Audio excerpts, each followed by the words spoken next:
Donald Trump is panicking right now as he is facing a full-blown MAGA revolt over his war with Iran. Even the most fervent MAGA loyalists are railing against him. And just hours ago, MAGA comedian, libertarian, frequent Joe Rogan guest, and fervent supporter of Donald Trump until now, Dave Smith, went on the Breaking Point show where he called for Trump's impeachment. Listen to this. The time for negotiations was before this. And so, yeah, Donald Trump looks, and man, I supported him this last year. I apologize for doing so. It was a bad calculation. At the time, it seemed like the right one. But he should be impeached and removed for this one. We're very excited now to be joined by friend of the show, Dave Smith. We're going to be talking about the fallout here from the U.S. Involvement in the war between Israel and Iran. But most importantly, we want to get to the actual goal here of the Israeli military campaign. Prime Minister Bibi Netanyahu really giving the game away yesterday in an interview with Fox News where he calls for regime change with Iran. Let's take a listen. So is regime change part of the effort here? Could certainly be the result because the Iran regime is very weak. They certainly don't have the people. 80% of the people will throw these theological thugs out. I mean, they murder them. They oppress them for 46 years. They've yearned for freedom. I mean, they shoot women because their hair is uncovered. They shoot students. They just suck the oxygen from this brave and gifted people. Threat. I want to talk about President Trump. You just said Iran tried to assassinate President Trump twice. Do you have intel that the assassination attempts on President Trump were directly from Iran? Through proxies, yes. Through their intel, yes. They want to kill him. Look, he's enemy number one. He's a decisive leader. They understand that President Trump is a great threat to Iran's plans to weaponize nuclear weapons and use them. When did you tell President Trump you were going to launch these strikes? Look, I've been in constant contact with President Trump. We've known each other for many years.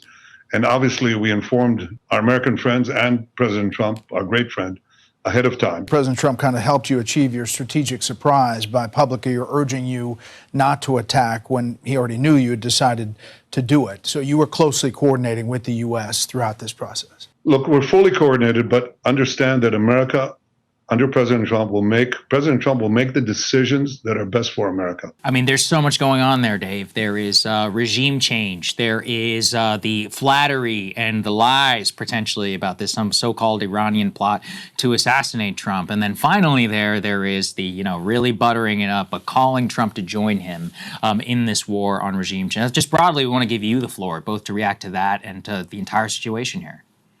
Yeah, well, it's just you're allowed to throw as many lies at the wall as you want to when you're selling a war. So there's a lot there to kind of unpack. Number one, I would just say, first off, the accusation that Iran was trying to assassinate Donald Trump just doesn't meet the most basic of smell tests. I mean, so you're telling me that the Iranian regime essentially declared war on the United States of America already, tried to murder the sitting president, and yet his response was to try to negotiate with them for a couple months until finally we had Israel attack them. Does that make sense to anybody? They tried to murder Donald Trump and then he entered negotiations with that. Come on, this is too ridiculous. But let's just take them. Look, let's just really assess the situation where we are right now. Let's take them by their own logic. If, as all the hawks are bragging right now, or saying that essentially, Israel was already at war with Iran because Iran attacked first on October 7th.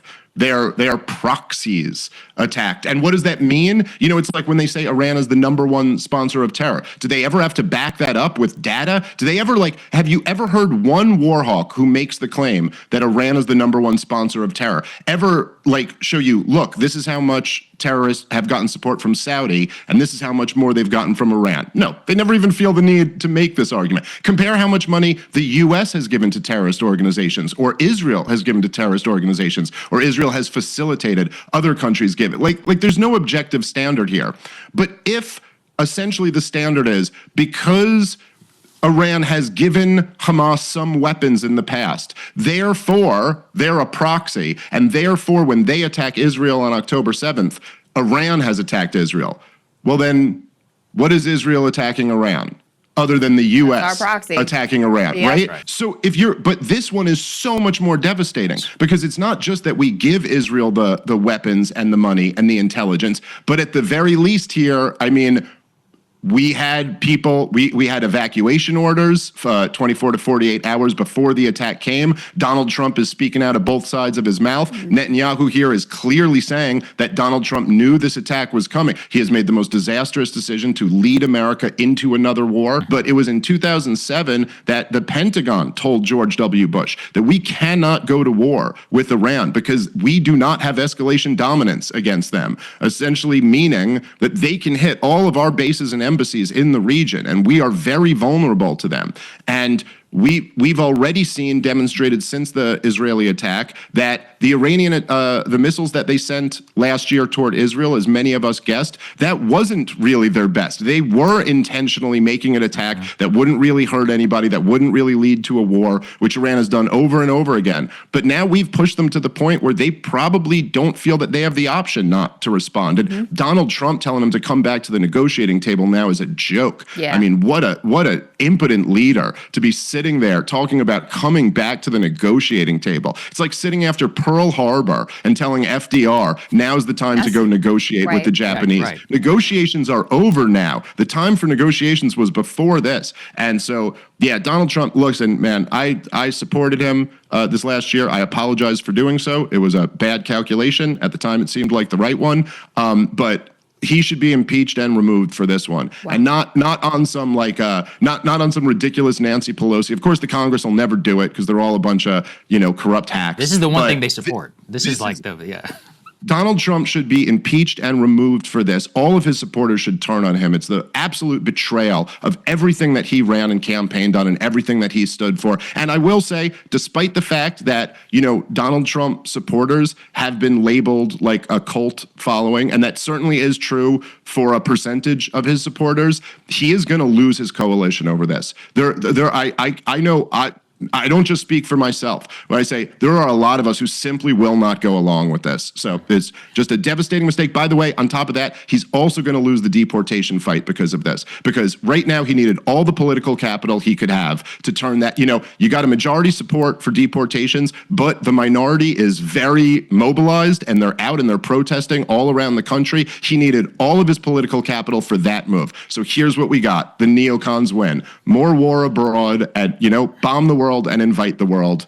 No matter who you vote for, you always get John McCain. It is funny, some of the smartest evangelicals I know say that the war in Iraq is actually what killed them. And they're like, we were winning, we were on top in 04, we were, with Defensive Marriage Act and all of this, but it was Bush actually who killed our agenda and any ability, to do that. And then we lost, obviously, the 2008 election. I'm not sure I necessarily agree with it, but people who, if you do care about some of the domestic stuff, let's say, that Donald Trump did run on, well, you got your answer as to the easiest way to destroy it. Go ahead. Well, look through all of American history, right? This is why it's so crazy for conservatives to not be anti-war. When did they lose the culture, the big time? When did they have the hippie sexual revolution? It's during the Vietnam War. Yeah. And when did we see the rise in wokeism and progressive control of all these institutions? You think it was a coincidence that it was the administration after George W. Bush? When you launch an immoral war of aggression, you lose the moral high ground, period. Yes. You can't lecture your society anymore. Well, you hear some of these right-wing war hawks are going to lecture us about being pro-life, about abortion being murder. Get out of here. And this is why the evangelicals lost their seat at the table for a generation, because they went all in on murdering 1 million people in Iraq for no reason. And so, it was John Quincy Adams who said, if we go around the world looking for monsters to destroy, we will become the dictatress of the world, but we will lose our own soul. Well said. And look, we may not agree with his previous or current political views, but he is right. This may be the downfall of Donald Trump, and an actual downfall at that, because all of this dissent is coming from within MAGA itself. And regardless what you think about the current situation and conflict in the Middle East, you heard the historical examples there of how this has worked out for Republicans and for war hawks previously. And because Donald Trump sold himself to these MAGA morons that believed him, and even to some like this guy who thankfully are having a change of heart, as you heard, this has a real chance to bury him, and that is something that we need to take advantage of. Thank you all for watching. For Really American, I'm Kenny Hesse. I'll see you guys in the next one.